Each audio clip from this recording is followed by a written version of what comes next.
Zero crossing detector. Zero crossing detector एक comparator ही होता है, जिसका काम होता है कि जो उसका वर्क होता है जो दो वोल्टेज है उनमें स्ट्रॉन्गर वोल्टेज को डिटेक्ट करना और या फिर जो एनालॉग सिग्नल को डिजिटल में कन्वर्ट करना। हम बात कर रहे हैं जीरो क्रॉसिंग डिटेक्टर की। जो हमारे ओपैम्प्स होते हैं उसमें 2 इनपुट्स और 1 आउटपुट होती है और जीरो क्रॉसिंग डिटेक्टर में हम ओपैम्प के 1 इनपुट टर्मिनल पे रेफरेंस वोल्टेज लेते हैं जिसको जीरो बोलते हैं, जो जीरो होती है इसलिए इसको जीरो क्रॉसिंग डिटेक्टर बोला जाता है, और दूसरे टर्मिनल पे इनपुट वोल्टेज लेते हैं। लेकिन कुछ एप्लीकेशंस में क्या होता है कि अगर हम इनपुट को स्लोली चेंज करते हैं तो आउटपुट क्या होती है, क्विकली चेंज नहीं होती एक सैचुरेशन से दूसरे सैचुरेशन में। और ये क्या होती है, कभी कभी नॉइज क्रिएट हो जाती है इनपुट टर्मिनल पे। तो ओपैम्प क्या करता है, zero crossing detector input signal के साथ नॉइज को भी डिटेक्ट कर लेता है, और इस प्रॉब्लम को शॉर्ट आउट करने के लिए हम रीजनरेटिव या पॉजिटिव फीडिंग का यूज करते हैं। अभी हम जीरो क्रॉसिंग डिटेक्टर के बारे में बात कर रहे हैं तो इसकी सर्किट देख लेते हैं। ये हमारा ओपैम्प है, 2 inputs 1 output, 1 non inverting terminal 1 inverting terminal. यहाँ पे क्या होगा कि जीरो क्रॉसिंग डिटेक्टर है, इसलिए एक जो इन्वर्टिंग टर्मिनल है उस पर हम क्या करते हैं, सप्लाई प्रोवाइड करते हैं, इनपुट वोल्टेज प्रोवाइड करते हैं। यहाँ पे हम इनपुट वोल्टेज प्रोवाइड कर रहे हैं, ये रजिस्टर सीरीज में कनेक्ट है, और जो अनदर टर्मिनल है उसमें हम रेफरेंस वोल्टेज देते हैं। इसमें हम जीरो क्रॉसिंग डिटेक्टर है जिसमें रेफरेंस वोल्टेज जीरो रहेगी, इसलिए ही इसे जीरो क्रॉसिंग डिटेक्टर बोला जाता है। और आउटपुट के थ्रू हम लोड रजिस्टर जो आउटपुट कनेक्ट है उसके थ्रू हम आउटपुट लेते हैं। बीच में 2 प्रोटेक्शन डायोड लगे हुए होते हैं। इनका काम होता है जो ओपैम्प है उसके ओवरफ्लो होता है जो उसको प्रोटेक्ट करना, उनसे ये क्या करता है, वोल्टेज को प्रोटेक्ट करता है। जो 2 रजिस्टर है ये सीरीज में कनेक्टेड होते हैं। जो ये रजिस्टर है R1, इसका काम होता है ऑफसेट वोल्टेज जो होती है उसकी प्रॉब्लम को शॉर्ट आउट करना। जो ऑफसेट वोल्टेज जो एम्पलीफाई सिग्नल होता है उसमें जो प्रॉब्लम्स आती है उसको शॉर्ट आउट करना। और रजिस्टर R जो इनपुट वोल्टेज से कनेक्ट है, इसका काम होता है एक प्रॉपर करंट प्रोवाइड करना, करंट सेंड करना। रजिस्टर का तो वर्क ही ये होता है अपोज करना करंट को पर्टिकुलर वैल्यू तक। और D1 D2 डायोड एक प्रोटेक्शन डायोड है। अगर हम इसकी वेव फॉर्म्स देखें जो कि इनपुट वोल्टेज और टाइम के अकॉर्डिंग ड्रॉ की जाती है, ये हमारी AC है यानी इनपुट वोल्टेज। इसमें हम जीरो क्रॉसिंग डिटेक्टर के बारे में बात कर रहे हैं तो हमारी जो रेफरेंस वोल्टेज होगी वो होगी 0 वोल्ट, यानी कि हमें रेफरेंस वोल्टेज 0 वोल्ट होगी जो कि पॉजिटिव या नेगेटिव नहीं होगी। अगर इनपुट ज़रा सी भी एक्सीड या डिक्रीज करती है तो आउटपुट उसके अकॉर्डिंग क्विकली चेंज नहीं होती एक सैचुरेशन दूसरे सैचुरेशन में, क्योंकि क्या होता है नॉइस की वजह से जो ओपैम्प है वो नॉइस और सिग्नल दोनों को डिटेक्ट कर लेता है।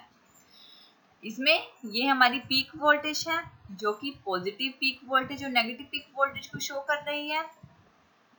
अगर इसकी वेव फॉर्म्स देखें तो ये कुछ इस तरह की होंगी, क्योंकि जीरो रेफरेंस है, रेफरेंस वोल्टेज हमने जीरो दी है, इसलिए ये इस पॉइंट से इस पॉइंट तक ही चलेगी, इस पॉइंट से इस पॉइंट तक। ये जो हमारी वेव शो कर रही है ये वाली वेव, ये हमारा नेगेटिव सैचुरेशन है, ये हमारा पॉजिटिव सैचुरेशन है, और ये नॉर्मल वेव्स चलेंगी जीरो रेफरेंस पे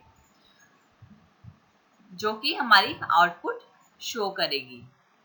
ये हमारी पॉजिटिव रेफरेंस वोल्टेज को शो कर रही है, ये हमारी नेगेटिव सैचुरेशन वोल्टेज को सैचुरेशन वोल्टेज को शो कर रही है जो जीरो रेफरेंस के अकॉर्डिंग ड्रॉ की गई हैं।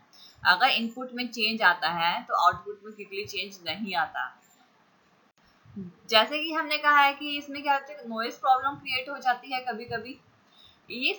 इसमें क्या होता है कि हम एक ट्रांजिस्टर का यूज कर रहे हैं।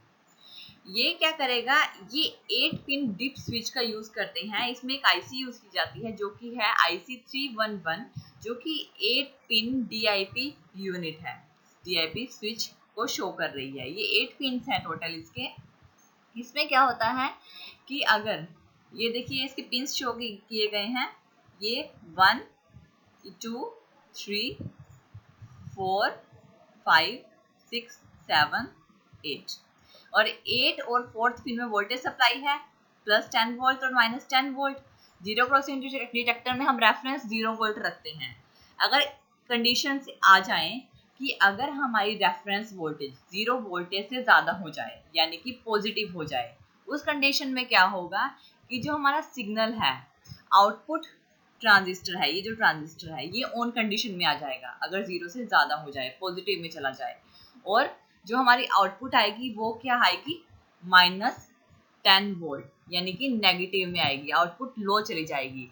और दूसरा कंडीशन क्या होगा कि अगर हमारी रेफरेंस वोल्टेज 0 वोल्टेज से ज़्यादा कम हो जाए, यहाँ पे हम लोग जो रेफरेंस वोल्टेज देते हैं अगर वो 0 वोल्टेज से कम हो जाए, नेगेटिव में चली जाए, उस कंडीशन में ट्रांजिस्टर क्या होगा, ऑफ हो जाएगा और जो हमारी आउटपुट आएगी वो हाई हो जाएगी +10 वोल्ट के।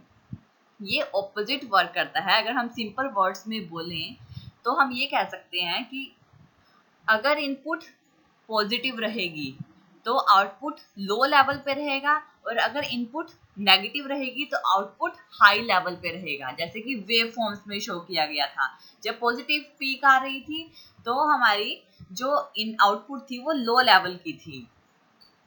जैसे कि इन वेव फॉर्म्स में शो किया गया है, जब वोल्टेज 0 से ज़्यादा हो जाती है तो जो आउटपुट होगी वो लो लेवल की होगी, और अगर रेफरेंस वोल्टेज 0 से कम हो जाती है, नेगेटिव में हो जाती है, तो क्या आउटपुट होगी, हाई लेवल की होगी। ये इस तरह से वर्क करता है। ये है हमारा जीरो क्रॉसिंग डिटेक्टर और उसकी वेव फॉर्म्स।